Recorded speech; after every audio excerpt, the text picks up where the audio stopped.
so you probably only be able to see the roof. But it is a roof of that modern gray home that actually somebody just moved in a couple weeks ago. They had the housewarming party last week. None of us were invited. And then there's another modern gray home coming up on the right. Same idea. You can see they're doing some electrical work. But down and to the right is the roof of this home, which they finished about a year ago. Both those took about 2 years, beginning to end, to build. As I mentioned, those homes tend to average about $3 million a piece, $3 to $4 million, I should say. Whereas if you look down to our right now, there's a nice little neighborhood down there, but those homes don't have the same views. So a little bit less expensive, about $1.5 million to $2 million on average, depending on the size. So that's where the poor people live in the Hollywood Hills. That's what we call the Hollywood Hills Ghetto. They only drive Mercedes and BMWs and Lexuses. They don't have Ferraris, Lamborghinis, or Rolls Royces. Coming up on our left-hand side, we'll see some bushes, shrubs, and some pine trees. And then just up above these pine trees to our left is a home hanging off of this ledge. This is owned by Academy Award-winning actress Holly Hunter. Holly Hunter's been in a bunch of films. Her most famous film was probably Broadcast News back in 1983. But in 1993, she won her Academy Award for Best Actress for her role in a film called The Piano, in which she starred with Harvey Keitel. She and Harvey both have stars in the Walk of Fame.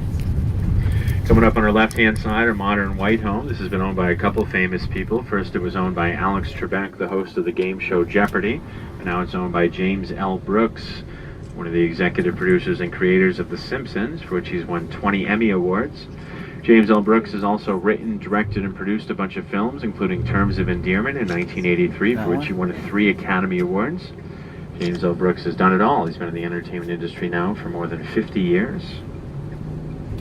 The next home I'm going to show you guys, we're not going to see much of the home. There's a very good reason for that. The guy that lived here had some young ladies that were stalking him, so he had to make alterations to his property, so you can't really see it from the street anymore.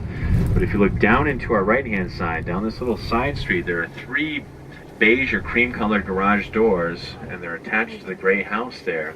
We're going to pass the house. We can't really stop here anymore because the guy doesn't live here anymore, now owned by somebody else. But you'll see the alterations he had to make because young ladies were climbing these trees, jumping the fence, and trying to get a piece of Bruno Mars. So if you look to our right, the gate right there has spikes on top of it, and there's spikes on the next gate as well. Bruno Mars had to put spikes on his fence to keep the ladies out. I had to put spikes on my fence to keep the ladies in, so we're like the same guy. Bruno moved about 3 years ago to a gated community not too far from here, so now if you want a piece of Bruno Mars, you have to get past his armed security guard.